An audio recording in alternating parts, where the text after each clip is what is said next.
All right, hello everyone. Welcome to the AIA Contract Documents webinar on tips and tricks on using the online service. We're going to go ahead and get started here. I'll start right off by just introducing you to who you're going to hear from today.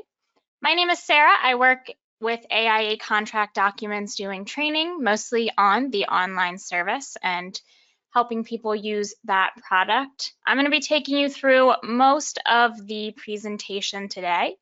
And then a little towards the end, we will hear from Ariel Enriquez, who is the director of our technical support team here at AIA Contract Documents. He's going to help us answer any questions that anyone in the audience may have about the online service. So that'll be about the last 15 minutes or so of the presentation.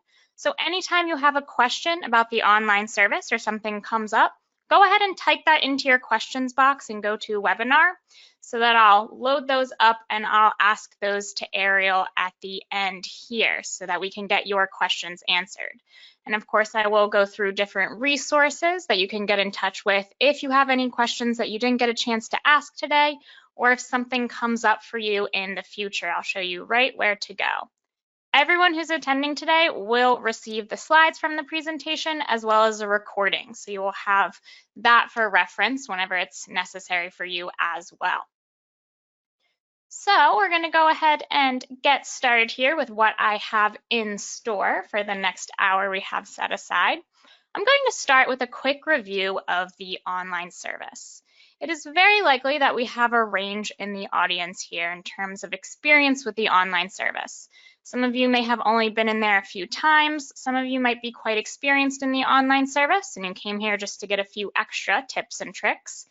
I want to get everyone on the same page here just by spending just a few minutes going over the organization of the online service and how the online service works. And that will also be a helpful refresher if it's been a while since you've last been in the online service.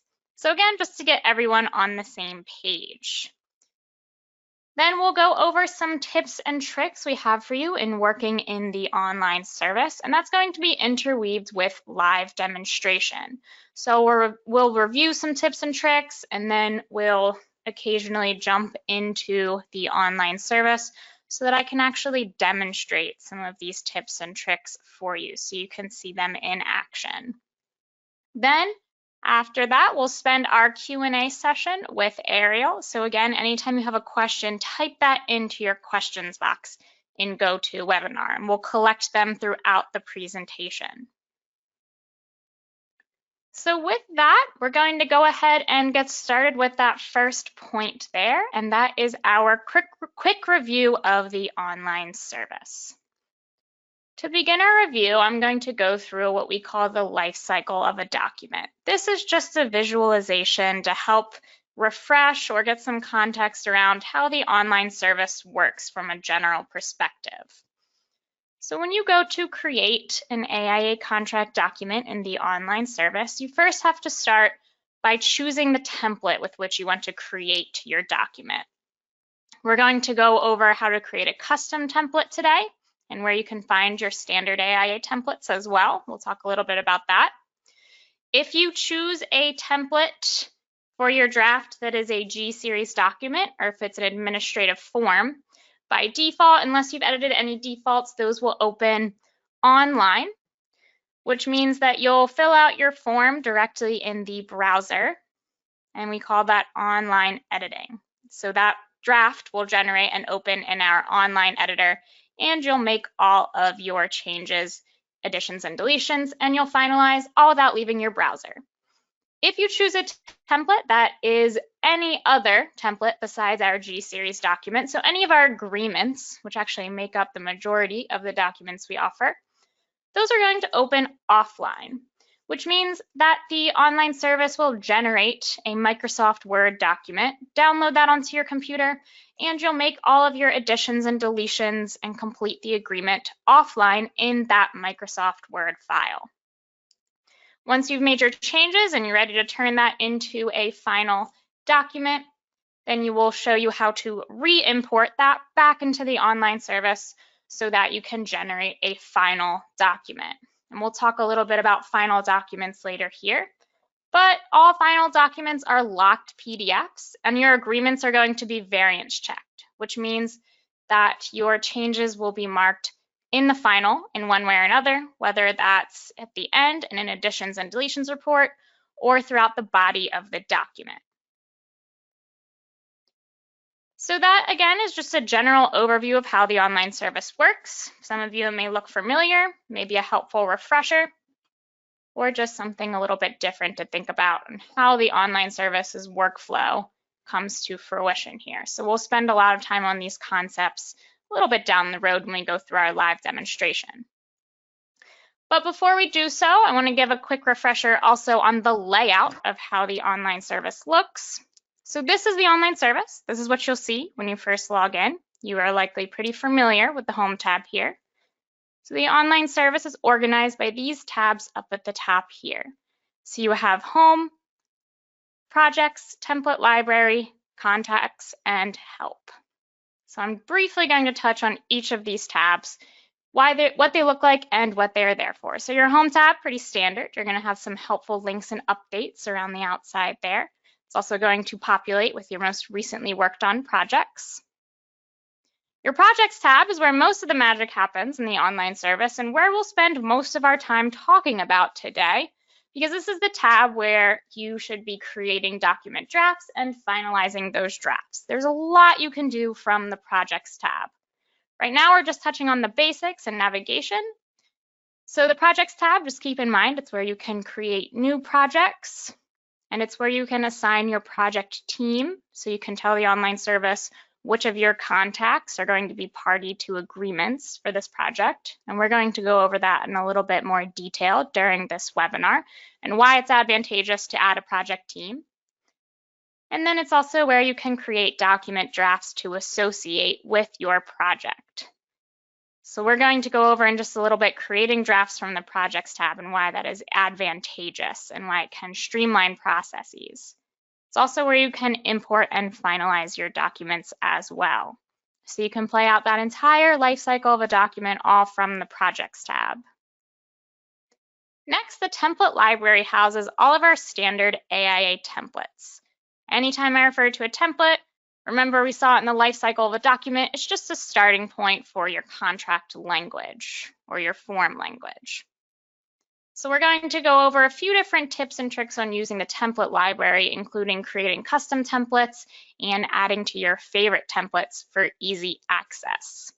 And we can do that from the template library. The template library can also be used to browse through all of our standard templates using search or filter as well.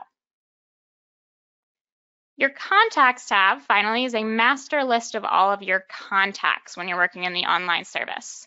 So in this case, a contact is going to be a party to your agreements or someone who is showing up in any contract documents you create in the online service. And we're going to see a little bit later why having contacts is advantageous and how, again, you can use contacts to streamline some of your processes and be efficient when you're working in the online service. And then finally, up at the top right here, you're going to see your name. If you see that company settings button above your name, that means you're an administrator for your company's multi-user account. And everyone will see that My Settings button all the way at the very top. We're going to briefly visit our settings today in the live demo, just in this case to enable digital signature placeholders. We'll visit that a little bit towards the end. So that's all the time we're going to spend on our overview of how the online service is laid out and how it works. Hopefully that was a helpful refresher and again helps us to get all on the same page here as we begin to dive into some tips and tricks for when you're working in the online service. So the first tip I'm going to give you, and I've kind of already hinted at this, is that we recommend creating drafts from the Projects tab. So we saw the Projects tab a little bit earlier. We'll see it a little bit later. But when you create documents from the Projects tab, then your project details are going to auto-populate into those document drafts. So we're going to see how that can help you, again, streamline processes, save you some time, and keep things organized when you're working in the online service. So we're going to go over using that Create Document button to create any new document drafts from the Projects tab. To elaborate a little bit on that, in addition to creating your drafts from the Projects tab, we also recommend that you have a project set up with a project team. So by adding a project team, and you're going to find this button in the Projects tab as well, and we will demonstrate it, you can tell the online service which contacts it should be automatically populating in your document drafts. And assuming you have your contacts built out, then that again is going to save you a ton of time and help streamline for you if you're working in a multi-user account for your firm. That may streamline things across your firm as well. We're going to go over exactly how you can add a project team and why it may help you. So with that, we're going to jump into the online service. So I'm going to use my online service account here to demonstrate creating documents from the Projects tab and assigning a project team. So I'm going to go ahead and pull up my online service account here. You should be able to see the Home tab on your screen. And what I'm going to do is I'm going to jump into the Projects tab because as promised, that's where we're going to spend a lot of our time. So it is recommended that before you create any document drafts, you have created a project and filled out your project details and assigned your project team. So what that means is when you press Create New Project under the Projects team, this is often the first step you can take before creating a document draft. It's going to ask you different areas about your project, things like the location, your project name, a description, your contract date, your contract sum. So it's a best practice to have these details filled out to the best of your knowledge. I'm going to take a look at one that's already filled out here. We're going to use this Falls Road project as our example for most of the webinar. So if I press Edit Project Data here, I can see that I have my project details filled out. If anything, if you're not sure about any of these details or they do not apply, you can leave them blank. That is okay. But because a lot of these details will auto-populate into the document drafts you create for this project, it is a best practice and a tip to fill out your project details ahead of time. And that can save you time down the road and again, keep things streamlined. Going on that, once you have created a project and completed your project details, the next step you want to take before you're ready to create a document is adding your project team. I think of this as a vital step in having a complete project and setting yourself up for success when you're working in the online service. When I click on that project team button, that's going to take me to this window. I already have some contacts added. If you press Add Team Member over here on the right, that's going to bring up a subset of your contact library. So if you already have those involved, and you can see under the Category tab here, the different examples of contacts that you would have in your library, then I can just go ahead and select them from the checklist. If I go to add someone to my project team, and I realize I don't have them as a contact yet, I can press this Create Contact button. And that's going to take me to the contact creation window. Much like the project details window, it's just going to ask you general things about your contact. This information, again, it's a tip to have this filled out as much as possible when you're working with contacts because that sets you up for success down the road.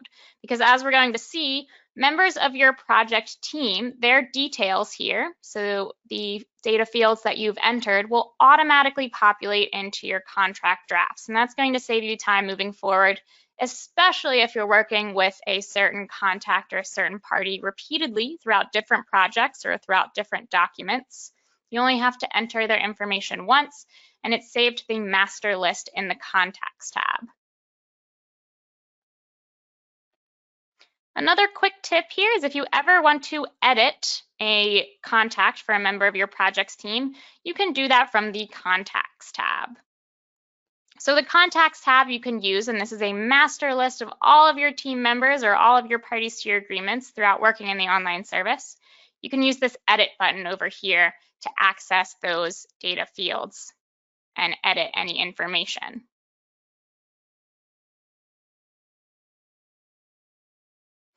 All right, so I'm going to return to the project tab here. So we saw that we have a project set up here. I have all of my project details to the best of my knowledge, and I have a project team complete with my prime parties. If I ever want to, I can always go and edit any of these details or add and remove project team members. But again, it's a best practice and a tip to get all of that set up in the beginning here, and that should save you time a little bit down the road. And before I go any further and create a document draft, I'm going to return to the presentation here, and I'm briefly going to give you some tips and tricks on editing documents when you're working offline. So our first tip when you're editing documents in Microsoft Word, so you're using offline editor, is to keep offline editing, excuse me, to keep these chevrons. So you may notice if you've worked in the online service and editing offline before, that whenever you generate a document draft, you're always going to see these little, I'll try and circle them, these chevron characters that surround your project details, and they also surround your entry points throughout the document. It is a strong recommendation that you leave those chevrons in place. So if you are working with a document that's like this and you leave your chevrons in place, they incorporate coding that will help format your document or those entries down the road. Don't worry if they look a little funky at first. A document that looks like this as a draft will turn into this as a final. So the chevrons will automatically be removed upon finalizing your documents. But when you're working in draft form, it's a good idea to leave the chevrons there. And if you're entering any new information, it's a good idea to enter those inside of the chevrons and not work outside of the chevrons when you see those gray boxes. That helps keep things organized, or formatted, I should say, down the road when you go to finalize. And also, if you ever send around an offline draft to any additional authors or getting additional input, it may be a good note to remind those authors as well not to delete those chevrons, because once they are deleted, they can be difficult to get back. And if you ever run into formatting difficulty, or if you're not sure if you have chevrons removed, you're not sure how to get that back, the tech support team will be a great contact for you. And I'll go over exactly how to contact technical support a little bit later. Now, our next tip for you is to keep the italicized instructions throughout the document. So again, if you're used to working with AIA Contract Documents and you're editing in a draft, you're going to see italicized instructions throughout like you see here. It's common practice to just leave those instructions in. It's going to avoid confusion, and it also may avoid potential formatting trouble. If you go through a draft and delete all of the italicized instructions, you may run into some formatting issues down the road. So we recommend that you just leave the italicized instructions in place. Now, with those tips on working in document drafts, I'm also going to use this time to talk a little bit about templates, because of course, like we talked about in the life cycle of a document, and as you may be aware, you of course need to create document drafts from templates. So one tip we will give you on working with templates is that you can create a custom template for offline editing by importing a Word document to your custom template library. So if you use a certain standard template repeatedly, but you always have the same edits no matter the project, you may use, for example, as you see there, that's your B104, your owner architect agreement in abbreviated form. You may use that for most of your projects when you're working with AIA contract documents, but every time you use it, you have the same certain clauses that you add or same sections you take away. You may have a personal preference on the language. Either way, you'd save yourself some time by making your own custom version of this template that you want to use for future document drafts. And we're going to go over in just a second exactly how you can create a custom template for offline editing so they can use those for your agreements moving forward.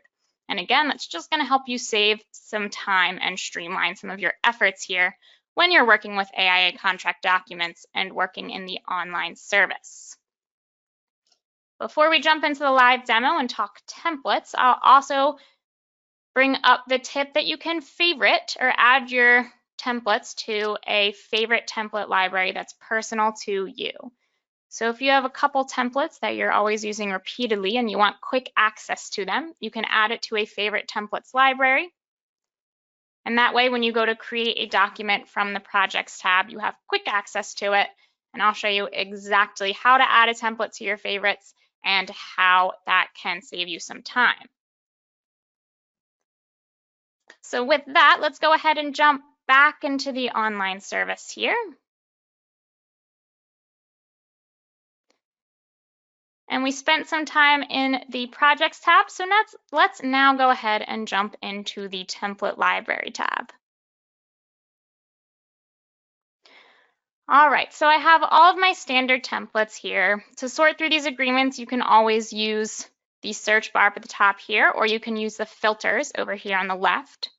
You can filter by series or family, which are grouping mechanisms of AIA contract documents. Family has to do with what kind of construction project you're working with. Series has to do with who's involved or the purpose of the document. So just a quick overview, your A series documents are your owner contractor agreements. Your B series documents are owner architect agreements. C series is other. A lot of times you'll find consultants agreements in there. D series are going to be miscellaneous. E series are your exhibits, which go on the end of documents. And G series, which you may have heard me reference earlier, are your administrative forms. And you can also filter down by parties involved here. Who's involved in the contractor or form you're looking to create. So I'm going to go ahead and filter by B series here, just as an example. We are talking about the B104. Let's say I use this abbreviated owner architect agreement. It's my go-to agreement for a lot of my projects moving forward. But again, like I mentioned earlier, I have the same standard changes I make no matter the project, and I'm going to save myself some time by just creating my own custom B104 where those changes are automatically incorporated. So what I'm going to do is I'm going to download a blank template onto my computer by just clicking on the template title from the template library tab. The reason I refer to this as a blank template, and this is going to open up in draft form here, is that, and we referenced to these gray boxes a little bit earlier, but right now these gray boxes don't have any information in them. As we know, we're going to create a draft from the projects tab, and this information is going to automatically populate with our owner's information, architect's information, and project details for this particular document example. But for now, those are blank, and that is okay because we're creating a custom template here. We're not creating any specific document draft. So I'm going to scroll down here, and here is where you'll make any text edits to the body here that you want to be part of your custom template. So I'm just going to do a sample addition and deletion here. I just want you to be able to see what a deletion looks like and addition looks like in terms of text. Any edits you're making here, you want to make as part of this Microsoft Word file. So you're welcome to save it to your computer and revisit it. You can email it around, but it's a good idea to stick to that same file that you originally downloaded to make all of your changes. You can add pictures, tables, bulleted lists. The formatting you're seeing here is just track changes in Microsoft Word. Depending on your settings, those will likely automatically be turned on. But if you ever want to play around with the formatting here that you're seeing, then you can go to the Review tab and use the review features in Microsoft Word. But let's say that these are the only changes I wanted to make as part of my custom template, and I'm ready to convert this to a template that's part of my online service account that I can use in the future to create document drafts so that these changes are already done for me when I create a new document draft. I'm going to save this document to my computer. It doesn't matter where you save it as long as you can find it, because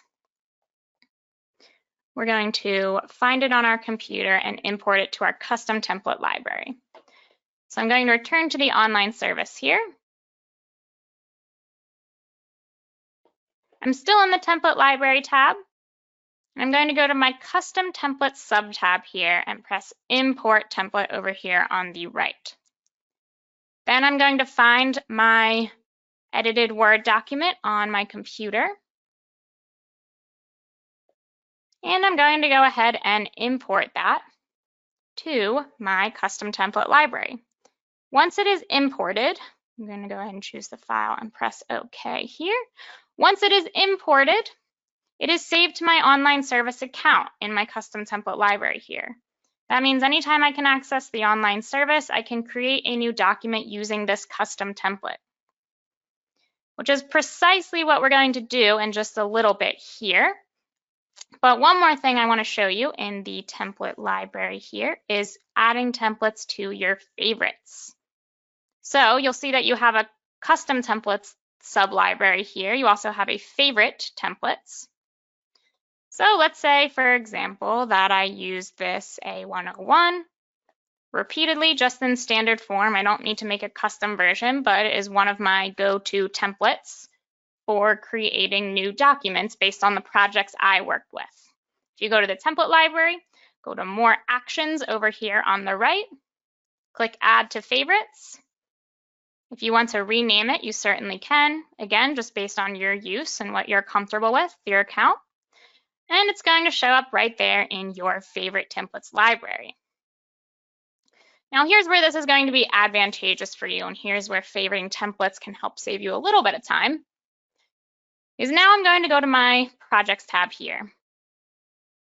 And I'm going to create a document. Since again, we recommend creating document drafts from the projects tab.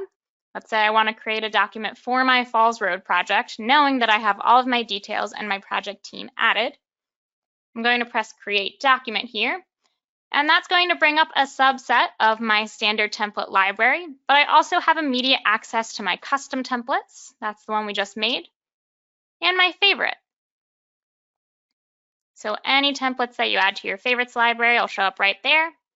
Can save you some time because you can just click on favorites and then generate a draft using that template. We're going to go ahead and generate a draft using our custom template we just made, just so we can compare what that looks like. And I'm going to go ahead and open that up. It looks similar, of course, to the document we were looking at earlier, except as promised, my project details have auto-populated into these gray boxes here.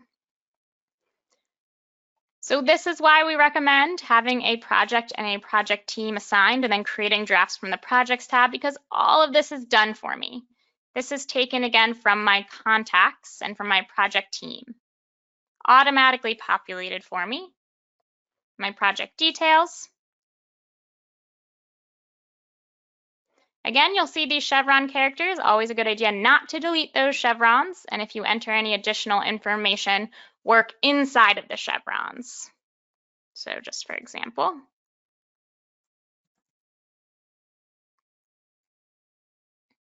Then when I scroll down here, because again, we're working with our custom template, my deletion and addition have already been incorporated. So again, using custom templates can save you a lot of time if you're used to using standard edits on your documents. So I don't have to worry about making those edits every time. This is already added for me. From then, I will just go about and again, make any changes that I want to see in this particular draft and just fill out my contract here. So I'm going to do a sample entry. I'm going to do another example deletion and addition. This, of course, is not legal advice. I do not recommend doing this to your documents necessarily, but I want you to be able to see what additions and deletions look like.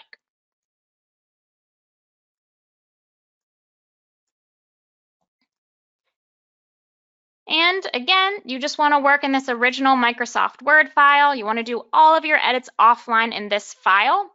And then once you are confident that you have all your changes you want to see, you have the document filled out, you have all the approval you need, you'll then go ahead and finalize the document by just simply saving it to your computer.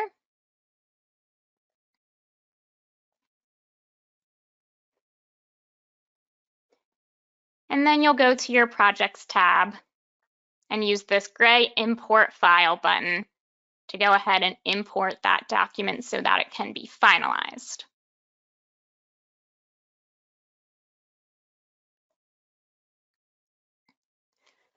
That's going to import it in draft form.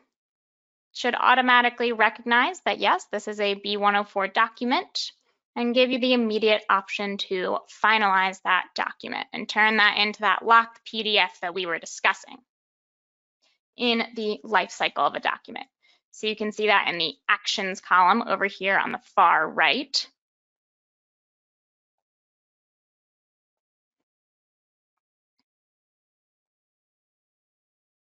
I can click Finalize. This is where I choose my variance markup. Clean means that your variances to the original AIA text will be marked all the way at the end in an additions and deletions report. Comparative will be your changes are marked throughout the body of the document where you originally made them. And if you have one that you always use, you can always save your preferences here so you don't have to worry about entering that every time. Same with the name of the signing authority, which is the name that gets automatically populated in your certification of authenticity at the end of the document. So when I press OK, that'll generate that final document for me. That's going to save as a download link, and it's also going to download to my computer in that locked PDF form. And there she is. Notice my chevrons have been removed, but it's all formatted very nicely. And I have my changes incorporated here in my final document.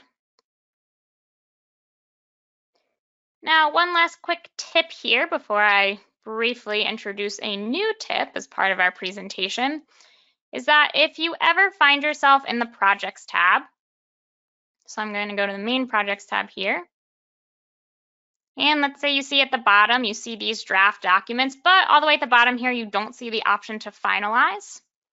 That's because the recent documents preview here is just that. It is a preview. So if you ever want to perform any actions on these documents, just simply click View All Documents over here on the right, and that will take you back to this document management window where you get full access to perform any actions on your documents here.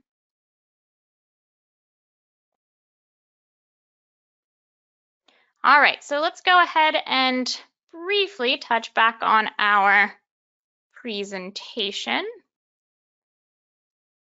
And the next tip I'm going to give you is combining your documents. So oftentimes, because we work in locked PDFs, you can run into a little bit of trouble in your PDF software and combining finalized documents with either combining them with each other or combining them with PDFs you have yourself, such as exhibits, attachments, cover pages, any of that. So we've included a PDF combination feature in the online service, and that is the project manual option here.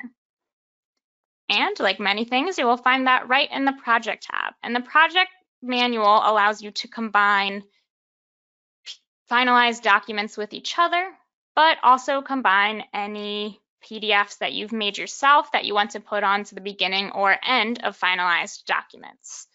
Let's go through some demonstrations here relating to the project manual. So we're going to go back to the online service in my projects tab. Let's say, for example, let's look at all of our documents involved here. Let's say for whatever reason, I would like to give this finalized G701 along with this finalized B104 that we just made. I want to give it to another party, but I would rather them be all in one PDF file.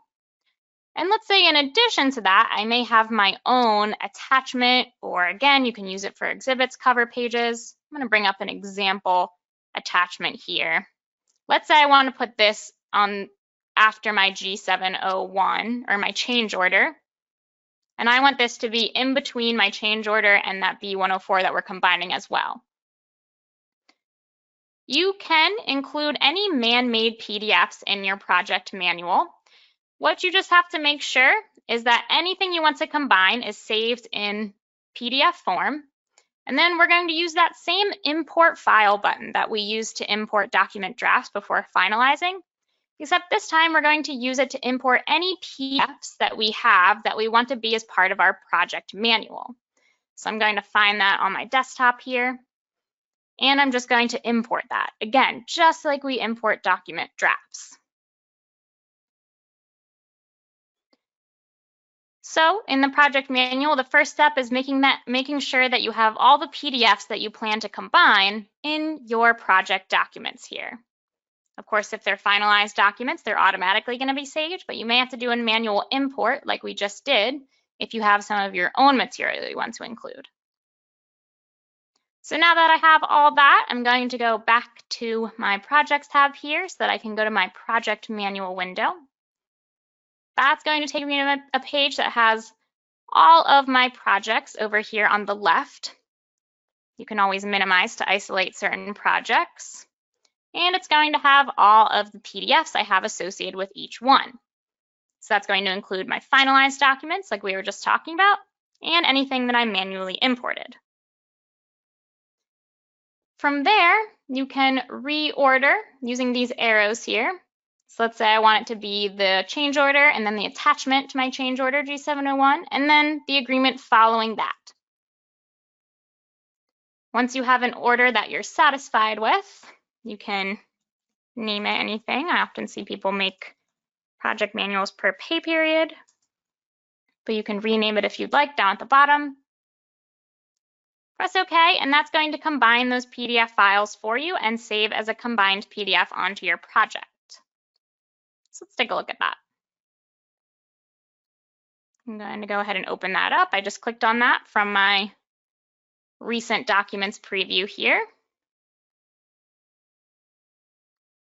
Not sure why we're zoomed in. All right, so I have my G701, which is my software generated PDF, followed by my man-made PDF. And if I want, again, followed by a software generated PDF, all in one PDF file. So again, this feature can be incredibly helpful if you have your own attachments or contract documents in PDF form that you want to combine. Also, if you're working with change orders and payment applications, you can combine your pay apps, your G702s with your continuation sheets. This can be an incredibly helpful feature. So that's a big tip that we want to give you today.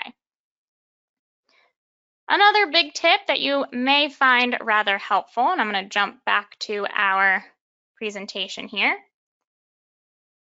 and that's allowing for digital signatures. So you can adjust your settings in the online service, and we're going to demonstrate this in just a little bit. And that is going to allow a digital signature placeholder in your final documents. So we're going to jump into the live demo here and talk about a little why digital signatures can be helpful and what you need to make that happen. So the first thing I'll say is you do still need your own digital signature and your own digital signing software to be able to use your digital signature placeholders. But if you do plan to use them, then you can go to your settings up at the top right here, and I pointed that out in the beginning. Go to your document settings subtab and find this place that says include digital signature placeholders. I'm going to zoom in a little here so you can see that. Now your default's going to be set to never, but you can tell the online service to ask you each time you finalize a document whether you want a digital signature placeholder or always. So every time you finalize a document, it'll automatically include that. I'm going to say ask each time. And what I'm going to do now to demonstrate that change is I'm going to go back to my projects tab and I'm going to go ahead and finalize that B104 draft we just made again, this time with digital signatures. Really quickly, before I finalize this draft again, just as a note, if you purchase a single customizable document, remember that only involves the ability to finalize a document or a draft one time. So this account we're working with represents an unlimited 1-year access account.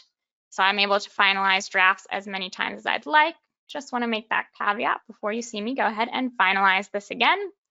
And it's going to ask what signature format I'm working with for this document. So let's go ahead and opt for a digital signature here. So I'm going to go ahead and refinalize that, this time with a digital signature. And let's go ahead and open that up, see what that looks like. So again, we're looking pretty similar to our old B104, except now when I scroll all the way down here, on my signature lines, it's going to say see attached digital signatures page, followed by a page that includes placeholders that are going to be compatible with a digital signature. So again, we don't provide your digital signature, we don't provide our own digital signing software, but we can provide placeholders that are compatible with those signing softwares.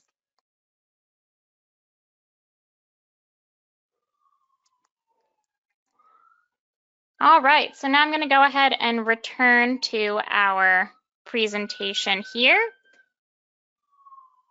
And the last tip I will give you before we break for some Q&A with Ariel is on a related note here, and that is using the resources if you have any questions or need a refresher using the help section. So just to give you a quick overview of places you can go if you have any questions or want to do a little bit extra reading in the online service. So I'm going to go ahead and start with just that. We're going to go ahead and look in the help section. So I'm going to press the Help tab here, and that's going to bring up a window that's going to include our help section that has extensive written instructions on using the online service. Also on documents and purchasing, we'll of course focus on the online service section here. One great place to get started when you're in the help section is the beginner's guide to using the online service.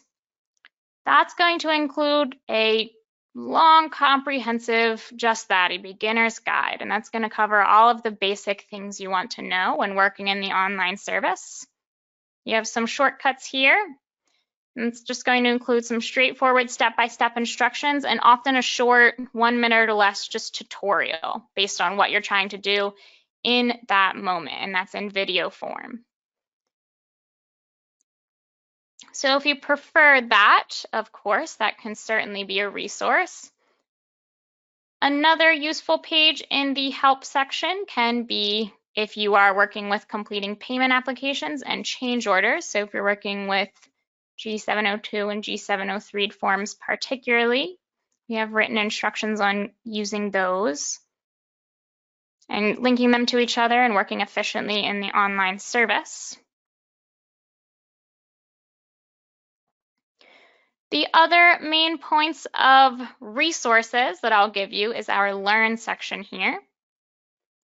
The Learn section can be very helpful if you're looking for some just general resources on using the online service here or working with AIA Contract Documents in general. So you can filter, for example, oops, we do not want in-person training. You can filter by live training and see any upcoming. We have regular trainings on different aspects of the online service. For example, we have separate training for license administrators if you want live training on payment applications and change orders. We'll also add to this calendar as we have new webinars upcoming. We also have a series of on-demand trainings and videos that you can watch that go over different aspects of contract documents and have some industry experts weigh in and provide more detail and commentary on both the industry and, again, working with AIA contract documents. And that is the same for any articles we have available as well. We also, that was the wrong thing. We also, if you go to our support tab and either from the help section or from our home pages, you can get in touch with 2 different support teams based on your questions that relate to AIA contract documents. The first is our tech support team, which is the team that Ariel leads that we'll talk to in just a little bit. You can get in touch with them with any questions about using the online service or any technical difficulties you may run into. Any questions about document content, so certain contract terminology or what templates we may have available based on your needs, you can get in touch with a content support team member. Both of these teams are free to get in touch with. I highly recommend them as a resource. You get in touch with a real person who can provide you help on your specific situation. And the last resource I will point out before we hop over and talk to Ariel for a little bit is we're actually going to go back into the online service. And let's say you're working in the online service and you remember during this webinar that we talked, for example, about creating a custom template, but you're not exactly sure how, you don't quite remember. A quick and easy refresher is this little question mark guy on the bottom right here. That's going to give you a series of basic tours you can go on here, and it's going to give you guidance within the online service. So for example here, and it's going to tell you step by step exactly where to go. So that can be done for project manual, creating projects. You can take a look in that question guide, and that will give you, like you see here, step-by-step guidance.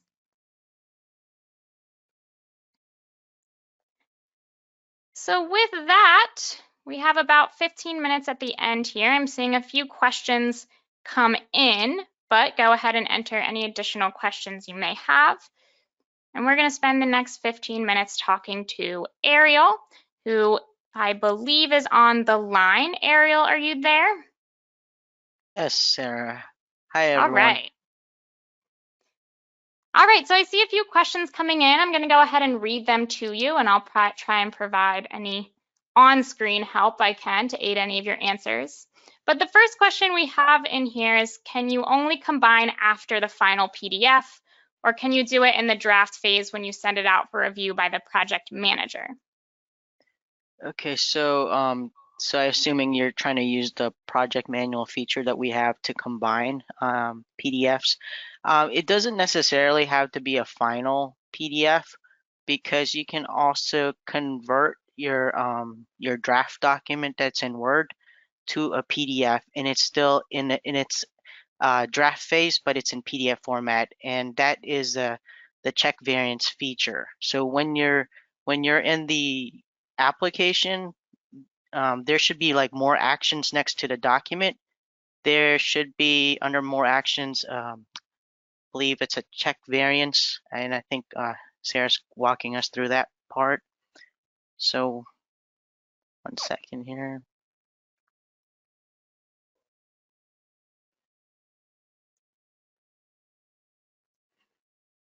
Yep, so right there, check variances, and then that would give you an option to generate a check variance version. So this is not a final version, but it'll convert it to a PDF.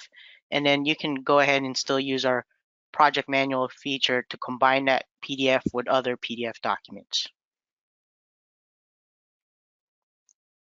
So this, what you're seeing here, is the PDF that the check variances feature produces. So it's not a final document. It doesn't count as your finalization, especially if you've purchased a single customizable document. You can check variances on a draft as many times as you'd like, but it does provide you that almost like a preview to a final document in PDF form. And again, that's in view all documents, any drafts you have, if you go to more actions or the ellipses over here, and check variances. So thank you, Ariel. The next question I see is, I always edit my documents offline and then import them. Do you recommend that for the forms? Okay, so I believe it's there was also a follow-up question to that, that you don't have problems with the G-forms online when you edit them.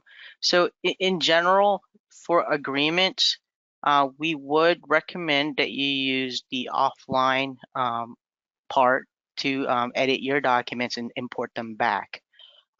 Because agreements are more, sometimes you might have more complex type of formatting like tables, different formatting for text and all that, maybe you may encounter some issues with the online editor, some formatting.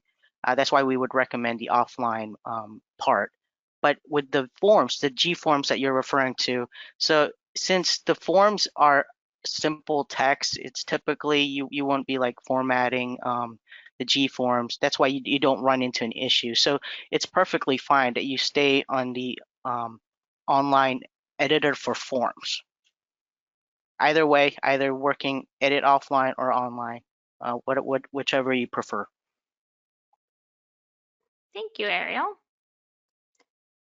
So another question we got in was on digital signatures and just providing a little clarity. If you have DocuSign, why is there a separate page that is created with the digital signature placeholder blanks? What are they for?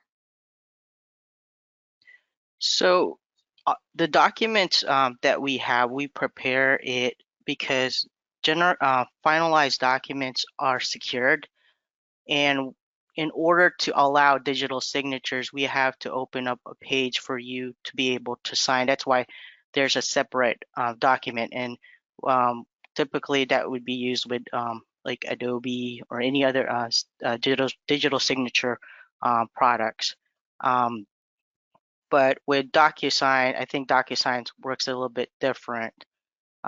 So I mean, this is why it's designed that way, because that's how we have it for documents, to be able to sign it.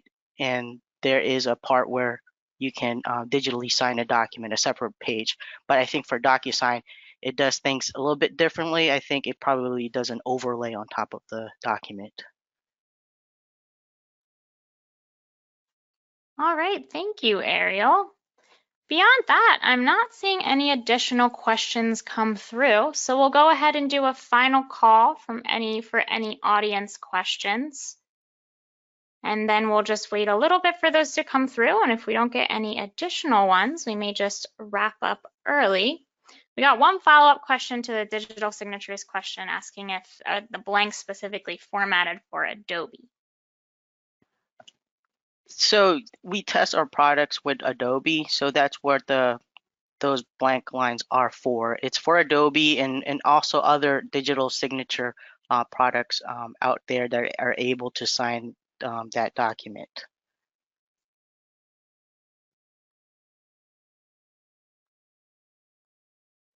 All And, and, right, and if you have additional questions, feel free to contact technical support, and we would be glad to answer more questions about this one. And I believe Sarah will have that at the end of this presentation. absolutely. And you will also get the technical support contact information in the follow-up email that everyone will receive. And so keep an eye on that follow-up email that's going to come from AIA Contract Documents, and that's also going to include a recording of the presentation today. But again, I'll reference to any helpful links from our help pages, such as the beginner's guide, which I previewed, and it's also going to include contact information for the technical support team, excuse me. So if you go about using the online service and have specific questions, you can go ahead and get in contact with them. I also see a question asking if this presentation is available for LUs. No, this presentation is not approved for AIA learning units. I also see a question coming in here asking about having to convert Adobe PDFs into Microsoft PDFs in order to use other signature apps. I am not clear on that one. I believe if you could please contact our technical support line, and we could answer that more specifically, because I'm not sure why you're not able to sign digitally sign your document using Adobe. Thank you, Ariel. Okay, so I think we have collected all of the audience questions. So we're going to sign off just a few minutes early here, give everyone 5 minutes left back in their day. So thank you very much for your time today, Ariel, and thank you everyone for attending today.